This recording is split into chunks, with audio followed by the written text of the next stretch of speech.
I linger between brushes of memory, seeking the color of my final journey.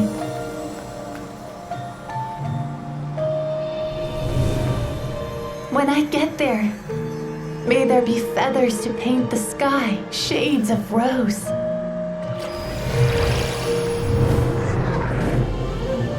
And fields of green to beckon adventurous souls. And azure oceans with which to sail into the unknown. And volcanoes too, where, despite the danger, hidden treasure waits to be found. And graffiti art, of course. Without that color, just imagine the dullness of night. Anything else? In the end, I hope everyone remembers my color too.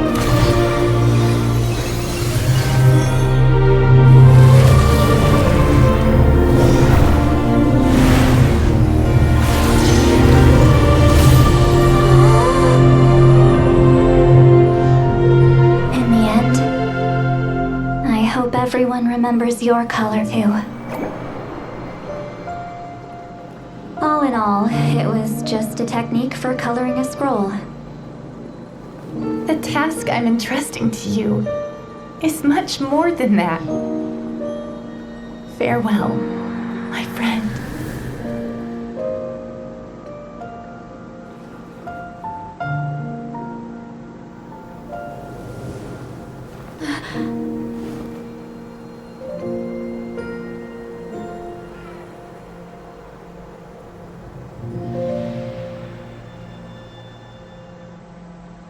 I knew you would understand. This is the special scroll. How did you know how to weave it, citlali? Hold on. You've lived for more than 200 years. You know how to weave the special scroll. That must mean you're the one behind the gifts from the spirit. Oh, well, it's not like I wanted to interact with the appointed. So whenever I delivered the scroll, I used illusions to confuse them. The fact that it turned into some kind of divine intervention is because no one was skilled enough to see through my tricks.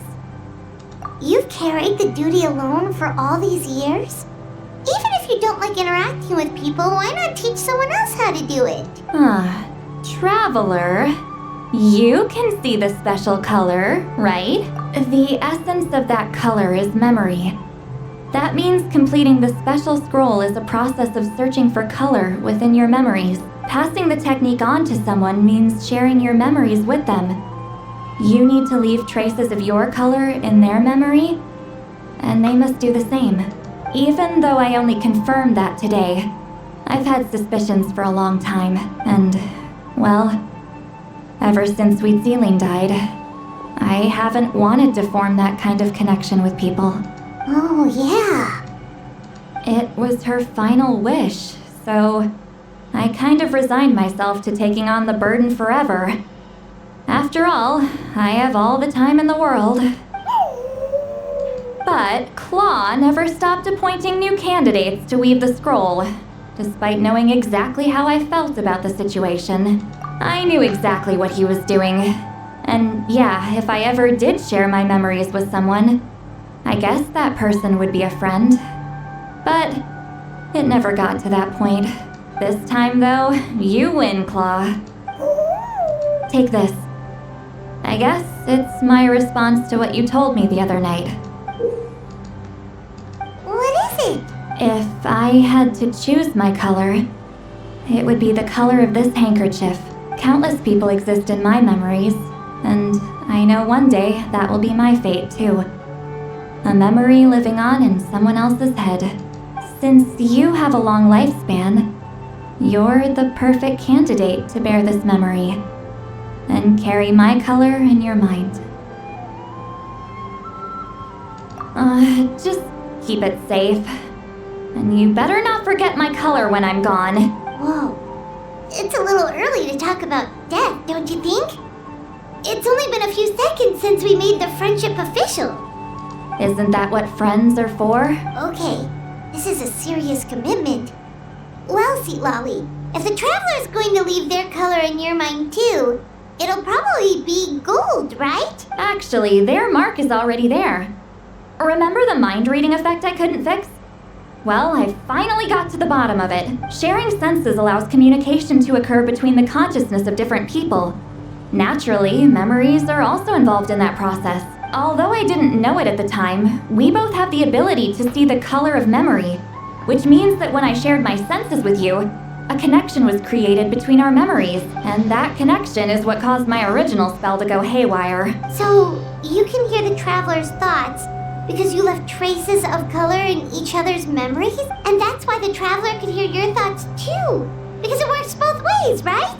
Quick thinking. But only those trained in the mystic arts can maintain that level of connection. That's why I can still hear the traveler's thoughts, but not the other way around. There's no need to worry though. Now that I've figured out how it works, I'll get rid of it in no time. Oh. I lied. Hearing each other's thoughts actually depends on the strength of the connection between our memories. So, after everything we just went through, I bet you can hear me again. I knew it. Since the connection between our memories is already there, the only way to get rid of the effect is for one of us to forget about the other. Just messing with you. I'm a legendary shaman of my tribe. Now that I know the cause, of course I can figure out how to fix it. It'll probably take some time though, so bear with me for now. Besides, I'm an open book. It's not like you're gonna hear anything embarrassing. Oh, unless I've had a few drinks. A shame? I mean, if you ever miss this whole telepathy mess, I could always share my senses with you again. No promises, though. Some thoughts are better kept to yourself. Ah, you did it? Your investigation into the Battle of Seven Colors must have been fruitful indeed. I do hope you share what you learned. Wow! The scroll is finished already! Elder Talapo's wisdom is never wrong. Yeah, we should explain. Take it away, traveler!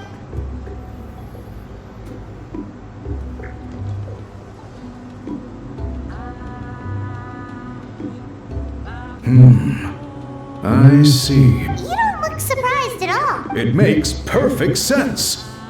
History is the memory of a people.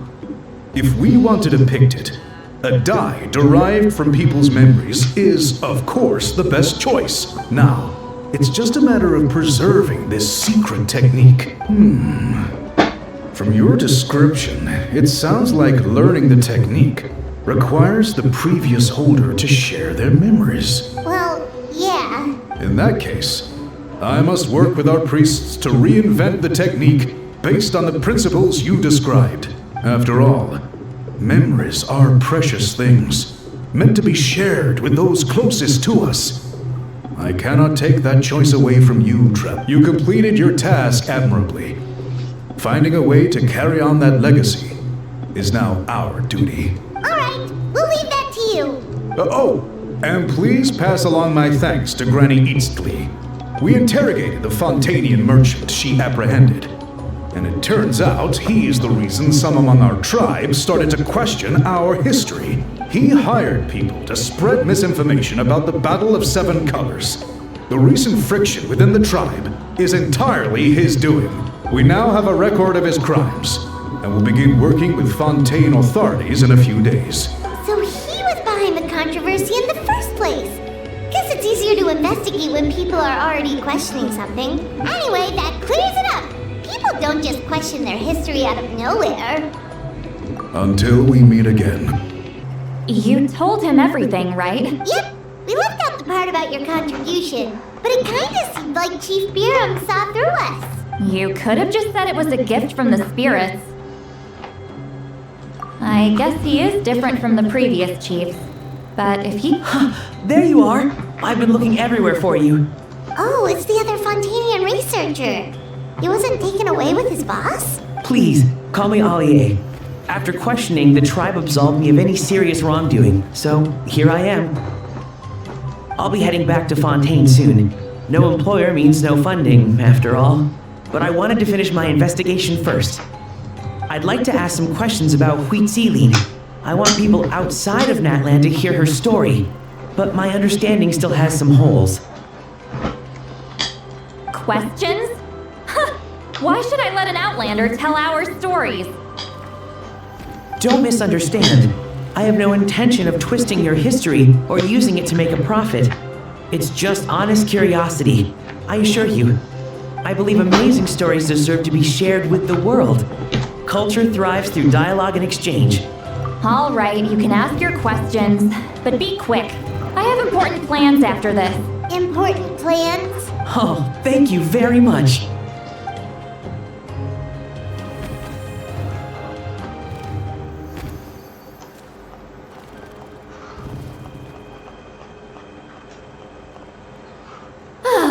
Another day, another drained social battery. Hold on. You owe me a pair of books. Oh, that! When it comes to light novels, your memory is like a steel trap, huh? You're telling me.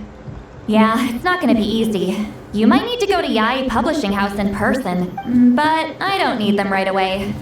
Just don't forget, okay? Of course! We'll get them sent to you as soon as we can! Sent to me? Nuh-uh. I don't want a stranger knocking on my door when I'm hungover. Here, just take this. And this is? The key to my house. Don't bother knocking next time. You'll disturb my sleep.